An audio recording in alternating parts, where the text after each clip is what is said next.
Hey, Coach. Thanks for taking the time today. No problem. We'll get started here with Jeff McLean and then Elliot. Shane, how do you feel that Jalen did on third down? There were a few, I guess, where he was pressured, but with the third and short, where the ball probably needs to come out quick. Yeah, I thought he did a good job. I did. I mean, there's always things he can improve on. It starts with us as coaches helping him. But overall, I thought he did a good job. Go ahead, Elliot, and then Ed. Hey, Shane, early on in the game on Sunday, your receivers were really involved and then not so much as the game went on. Do you guys keep track throughout a game? Okay, we got to get Devonta a target. We have to get the receivers involved. And is that something you talk to Nick about if you notice it's been a while since a receiver has had a target? Yeah, those are conversations we have throughout the week leading into a game plan. And then obviously on the sidelines, that stuff comes up and we talk through it. And obviously, we want to get everyone involved, right? There's one football. We want to get everyone catches as much as we can. And sometimes, obviously, the coverage dictates where the ball's thrown. So we want to get everyone involved every week. Go ahead, Ed, and then John. Yeah, hi, Shane. I want to ask you a Dallas question. Micah Parsons, the rookie linebacker, played some defensive end. What have you seen from him? And does it present any different kind of challenge when he's able to kind of float between those two positions?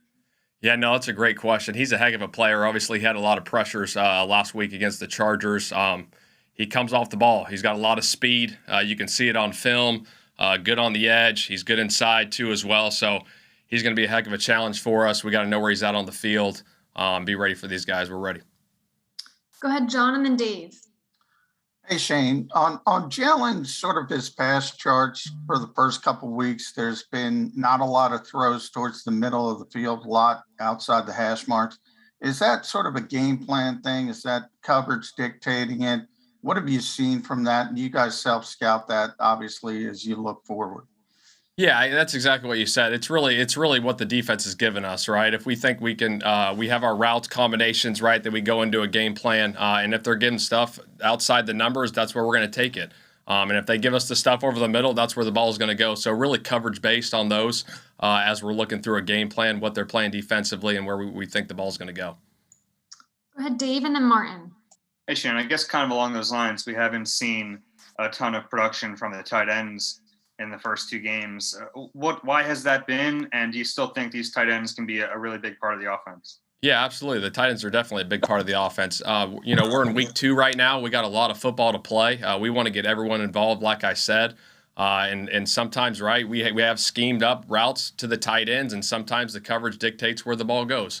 But obviously, we want to get those guys involved just like we want to get everyone involved. Absolutely.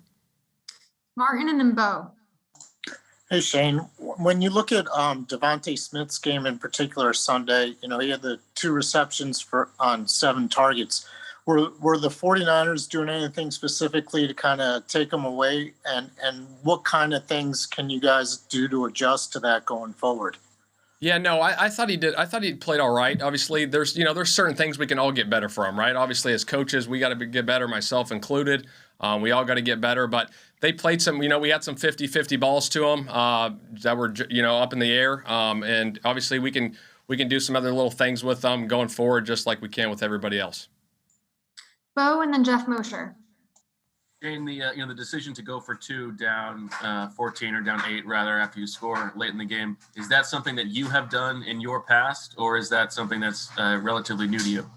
That's something we talked about throughout the week. Obviously, right there, we scored there with the 2-point conversion. And obviously, if we go to get the ball back and score again, we kick the field goal and win the game. So I like the decision there by coach to do that. It was a good decision. Go ahead, Jeff, and then Zach.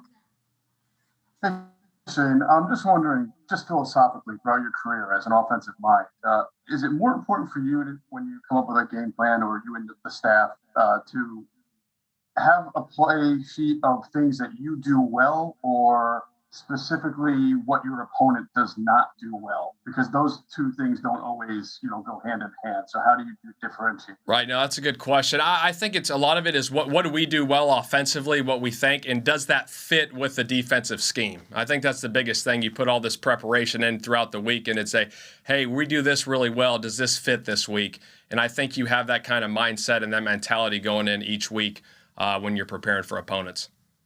We'll go to Zach and then Ruth.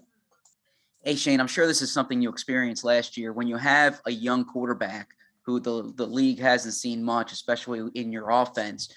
As games go on and as the season goes on and there's more film, what needs to happen with the quarterback? What needs to happen with the offense as defenses adjust to him?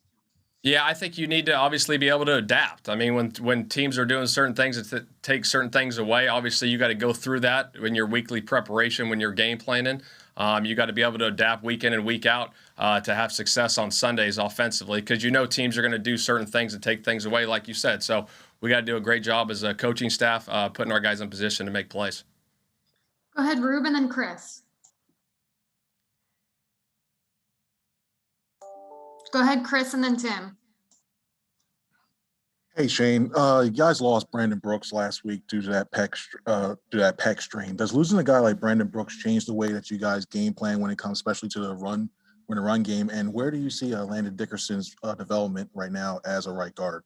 Yeah, I think anytime you lose a guy like Brandon Brooks, obviously he's a heck of a player, right? He's been a heck of a player in this league for a long time. He still is a heck of a player. So anytime you lose a guy like that, it hurts. But, obviously it's the next man up, right? And so Landon stepped in and thought he did a good job. Obviously there's things he can improve on. It was his first time playing.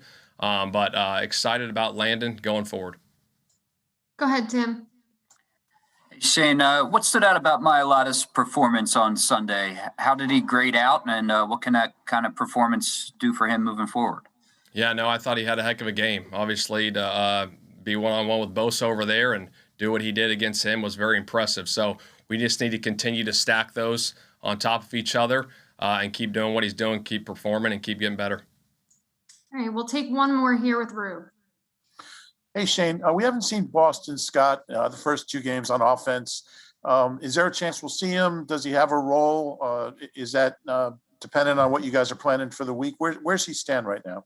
Yeah, exactly what it is. He has a role, right? And if we need to use him in the games, we will, right? Just like all those guys. Everyone has a role, and when it's his time to step up and make plays, I know he'll be ready to go.